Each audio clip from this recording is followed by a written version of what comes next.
Today we are reviewing the lecture unit starting from 24 January 2026.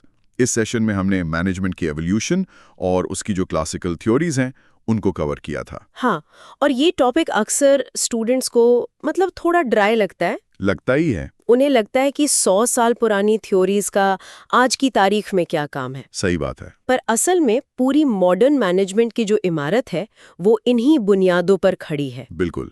इसको मैं हमेशा एक मैप की तरह देखता हूँ।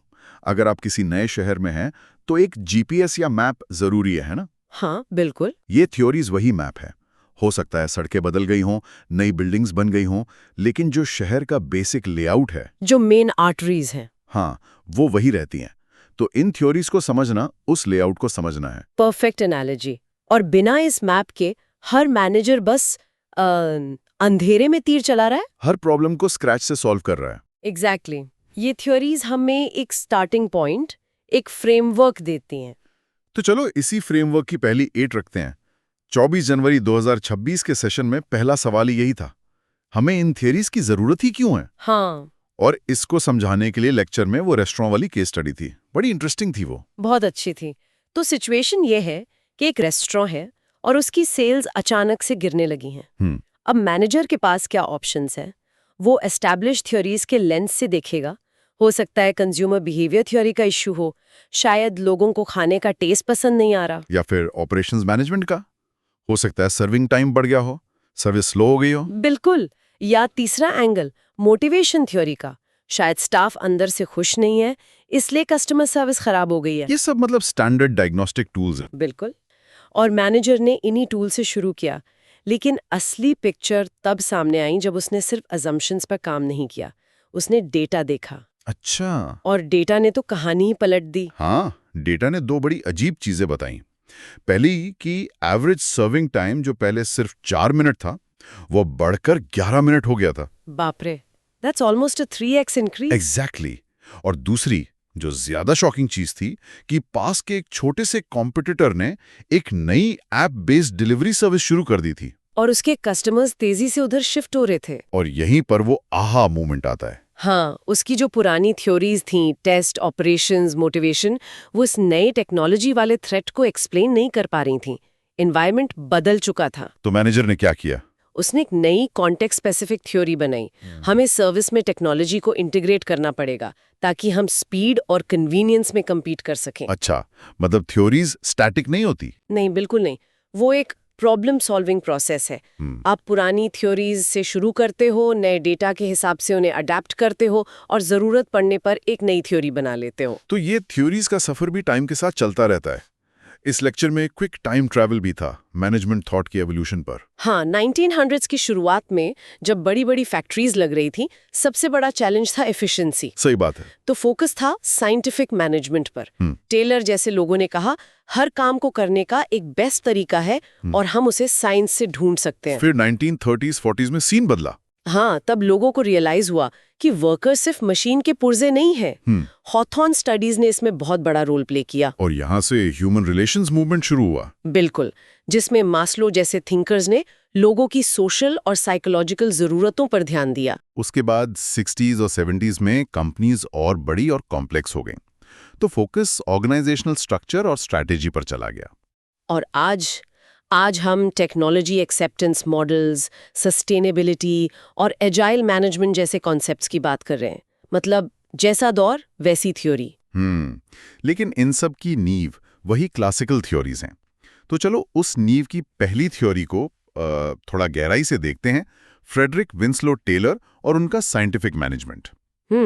ये नाम सुनते ही मुझे एक स्टॉपवॉच और एक क्लिपबोर्ड वाला आदमी इमेजिन होता है जो हर चीज नाप रहा है। बिल्कुल सही इमेजिनेशन है, लेकिन उनका कॉन्टेक्स्ट समझना जरूरी है। उस वक्त की फैक्ट्रीज में पूरा केओस था। कोई स्टैंडर्ड प्रोसेस नहीं था। कुछ नहीं। एक ही काम को एक वर्कर 60 सेकंड में कर रहा है, दूसरा 110 सेकंड में। सब रूल ऑफ थंब पर चल रहा था। टेलर जो एक इंजीनियर थे, इस केओस से परेशान थे। उनका मानना था कि मैनेजमेंट एक साइंस होना चाहिए। और इसको आजमाने का मौका उन्हें उस मिल्कशेक कंपनी में मिला जो लेक्चर में मेंशन की गई थी। हाँ, टेलर ने वहां जाकर वही किया जो आपने इमेजिन किया। स्टॉपवॉच निकाली, उन्होंने हर छोटे से छोटे मूवमेंट को टाइम किया, मिल्क शेक बनाने के प्रोसेस को ब्रेक डाउन किया, स्कूप उठाना, सिरप डालना, मिक्स करना। उन्होंने देखा होगा कि वर्कर्स अलग-अलग साइज के स्कूप्स यूज कर रहे हैं। बिल्कुल, जिससे टेस्ट बदल जाता था, कोई ज्यादा देर मिक्स करता था, कोई कम, पूरा इनकंसिस्टेंट था। तो उन्होंने सोल्यूशन क्या निकाला? उन्होंने प्रोसेस को पूरी तरह से स्टैंडर्डाइज कर दिया। स्कूप का साइज ऐसा डिजाइन किया जिससे हर बार परफेक्ट क्वांटिटी में इंग्रेडिएंट निकले, हर स्टेप का टाइम फिक्स किया। मतलब उन्होंने मिल्क शेक बनाने का वन बेस्ट वे ढूंढ निकाला एग्जैक्टली। और हर वर्कर को उस पे ट्रेन किया। नतीजा, प्रोडक्शन टाइम 35% कम हो गया और कॉस्ट 20% नीचे आ गई। उस दौर के लिए ये जादू जैसा था। वाह! और इसी प्रैक्टिकल एक्सपीरियंस से उनके वो मशहूर 4 प्रिंसिपल्स निकले। पर उन्हें लिस्ट की तरह देखने के बजाय उनका कोर आइडिया समझना जरूरी है। टेलर ने कहा कि मैनेजमेंट का काम सोचना है और वर्कर का काम करना है। अच्छा, ये डिवीजन ऑफ लेबर। हाँ, प्लानिंग, डिजाइनिंग, ऑप्टिमाइजिंग, ये सब मैनेजर्स करेंगे और एग्जीक्यूशन वर्कर करेगा। इससे पहले ये सेपरेशन इतना साफ नहीं था। ये एक बहुत बड़ा इंसाइट है। तो टेलर ने बेसिकली काम को वर्कर्स से अलग करके एक साइंटिफिक प्रोसेस बना दिया। लेकिन इस अप्रोच की एक लिमिटेशन थी, है ना? बिल्कुल थी। आप एक एक वर्कर को, एक एक टास्क को तो अच्छा कर सकते हो, लेकिन पूरी कंपनी को एक साथ कैसे चलाओगे? एक फैक्ट्री फ्लोर को अच्छा करना अलग बात है, एक पूरे ऑर्गेनाइजेशन को डायरेक्शन देना अलग। बिल्कुल, और इस बड़े सवाल का जवाब टेलर के पास नहीं था। इसका जवाब था उनके ही समय के एक फ्रेंच इंजीनियर हेनरी फयोल के पास। अच्छा, तो अगर टेलर माइक्रो लेवल पर थे, तो फेल हेलीकॉप्टर से पूरी कंपनी का एरियल व्यू ले रहे थे। उनका focus how to do a job पर नहीं, how to run a company पर था। वो एडमिनिस्ट्रेटिव मैनेजमेंट के पायनियर थे। और उन्होंने अपने फेमस 14 प्रिंसिपल्स दिए। अब 14 प्रिंसिपल सुनने में थोड़ा ज्यादा लगता है। हाँ, लगता तो है। क्या आज की फास्ट पेस्ड स्टार्टअप दुनिया में कोई सीईओ सच में 14 प्रिंसिपल्स याद रखकर कंपनी चला सकता है? ये एक वैलिड सवाल है।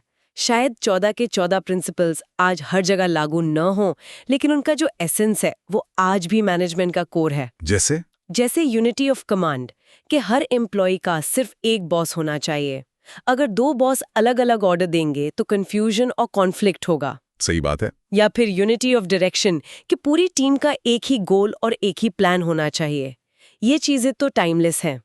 और उनका एक प्रिंसिपल, इनिशिएटिव, वो तो सीधा टेलर के मॉडल को चैलेंज करता था। कैसे? टेलर के सिस्टम में वर्कर को सोचने की जरूरत नहीं थी, बस एग्जीक्यूट करना था। लेकिन फ्योल ने कहा कि वर्कर्स को प्लान बनाने और उसे एग्जीक्यूट करने की आजादी देनी चाहिए। इससे उनकी सेल्फ रिस्पेक्ट और प्रोडक्टिविटी दोनों बढ़ती है। बिल्कुल। और एक और प्रिंसिपल जिसका जिक्र लेक्चर में हुआ, वो था सेंट्रलाइजेशन। ये आज भी हर कंपनी के लिए एक $1 मिलियन क्वेश्चन है। कि डिसीजंस टॉप मैनेजमेंट लेगा, यानी सेंट्रलाइजेशन, या नीचे के लेवल्स पर डेलीगेट किए जाएंगे, यानी डिसेंट्रलाइजेशन। हाँ, और इस पे लेक्चर में बहुत अच्छा डिस्कशन था।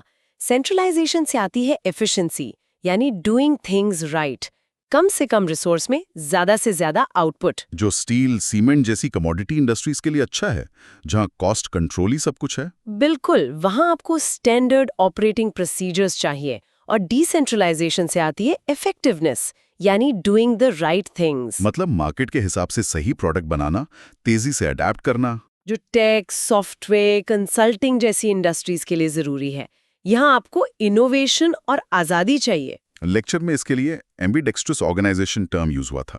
एक ऐसी कंपनी जो दोनों हाथों से काम कर सके, और इसका परफेक्ट एग्जाम्पल रिलायंस दिया गया था। हाँ, लेकिन क्या ये आसान है?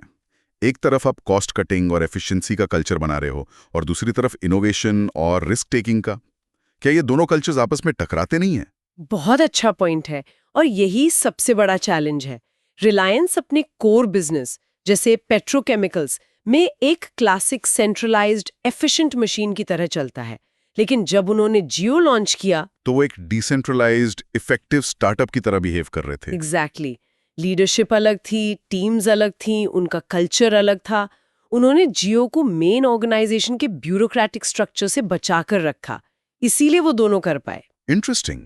तो एक ही कंपनी के अंदर अलग अलग ऑपरेटिंग सिस्टम चलाने पड़ते हैं। बिल्कुल। तो हमारे क्लासिकल थियोरीज के 2 पिलर हो गए, टेलर का साइंटिफिक मैनेजमेंट और फ्योल का एडमिनिस्ट्रेटिव मैनेजमेंट।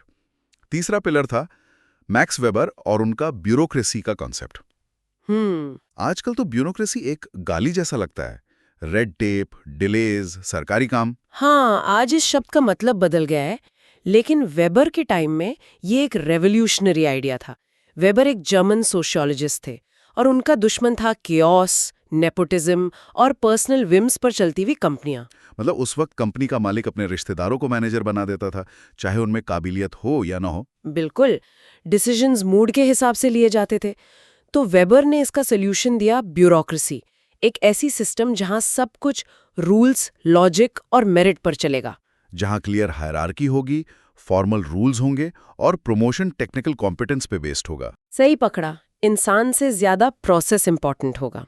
और वेबर का पैराडॉक्स यही है, स्टेबिलिटी और फेयरनेस के लिए बनाया गया सिस्टम जब जरूरत से ज्यादा रिजिड हो जाता है तो इनोवेशन और स्पीड का दुश्मन बन जाता है। जैसे आर्मी या पुलिस, वो आज भी वेबर के प्रिंसिपल्स पर चलते हैं, तभी लाखों लोगों को मैनेज कर पाते हैं। हाँ, प्रेडिक्टेबिलिटी उनकी सबसे बड़ी ताकत है। लेकिन अगर आपको एक टेक स्टार्टअप चलाना है तो वही प्रेडिक्टेबिलिटी आपकी कमजोरी बन जाएगी। Context is king. बिल्कुल। और इन तीनों classical theories, Taylor, Fayol, Weber, में एक कॉमन चीज थी। क्या? उन सब ने ऑर्गेनाइजेशन को एक मशीन की तरह देखा और इंसान को उस मशीन का एक पुर्जा माना, खासकर टेलर का इकोनॉमिक मैन मॉडल। हाँ, कि इंसान एक रैशनल जीव है जिसे सिर्फ पैसे से मोटिवेट किया जा सकता है। ज्यादा पैसा दो, ज्यादा काम करेगा। इमोशन, सोशल नीड्स, दोस्ती, रिकग्निशन, इन सब की इस मशीन लाइक व्यू में कोई जगह नहीं थी। एग्जैक्टली।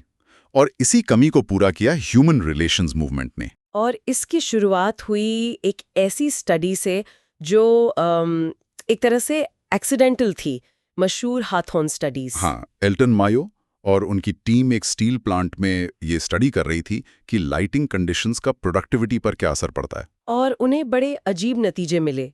जब उन्होंने लाइटिंग बढ़ाई, प्रोडक्टिविटी बढ़ गई। ये तो अपेक्षित था। लेकिन जब उन्होंने लाइटिंग वापस कम कर दी, तब भी प्रोडक्टिविटी बढ़ती रही। ये बात अजीब था। यही वो मोमेंट था जिसने सब कुछ बदल दिया। उन्हें रियलाइज हुआ कि असल में लाइटिंग नहीं बल्कि वो अटेंशन था जो प्रोडक्टिविटी बढ़ा रहा था। अच्छा। जिन वर्कर्स पर एक्सपेरिमेंट हो रहा था, उन्हें लग रहा था कि मैनेजमेंट उन पर ध्यान दे रहा है, उनकी परवाह कर रहा है, उन्हें एक टीम की तरह आपस में बात करने की आजादी दी गई। तो ये सोशल इंटरैक्शन और रिकग्निशन का एहसास उनके लिए लाइटिंग से ज्यादा अहम था। बिल्कुल। और इसी से हॉथॉर्न इफेक्ट का कॉन्सेप्ट निकला।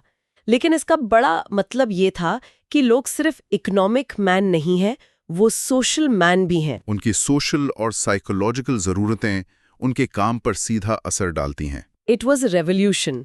इसने मैनेजमेंट को मशीन से निकालकर इंसानों की दुनिया में लाया। तो 1900 से 1940 तक का एक तूफानी दौरा। अगर इस पूरी चर्चा को समेटना हो तो की टेकअवेज क्या होंगे? देखो, मुद्दा ये नहीं है कि टेलर सही थे या मेयो या फेयोल बेस्ट हैं। मुद्दा है कि एक अच्छे मैनेजर के पास एक पूरा टूल किट होना चाहिए।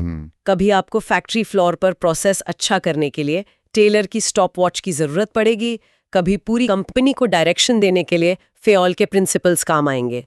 और इन सब के बीच हमेशा हॉथॉर्न से सीखी हुई इंसानियत याद रखनी है। मतलब ये इधर और नहीं, एंड का खेल है। एग्जैक्टली। बहुत अच्छी तरह से समझाया।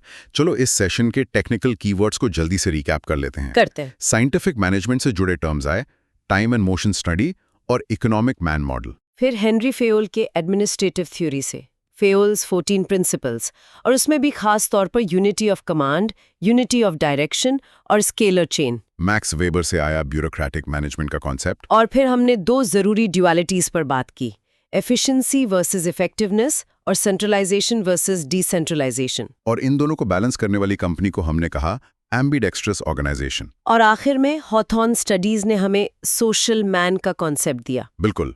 और एक आखिरी सोच के लिए लेक्चर में बात हुई कि रिलायंस जियो एक टेलीकॉम कंपनी नहीं बल्कि मल्टीपल इंडस्ट्रीज को कन्वर्ज करने वाला बिजनेस है। एंटरटेनमेंट, बैंकिंग, रिटेल, सब एक जगह। हाँ। ये सारी क्लासिकल थ्योरीज एक डिफाइंड इंडस्ट्री के अंदर काम को ऑप्टिमाइज करने के लिए बनी थी। टेलर स्टील प्लांट को अच्छा कर रहे थे, फेयोल माइनिंग कंपनी को। पर उस दुनिया का क्या जहां मकसद इंडस्ट्री में compete करना नहीं बल्कि इंडस्ट्री की सीमाओं को ही मिटा देना है। ये पुराने मैप्स उस नए अनजान लैंडस्केप में नेविगेट करने में हमारी कैसे मदद कर सकते हैं, या शायद कहां पर ये मैप्स फेल हो जाते हैं?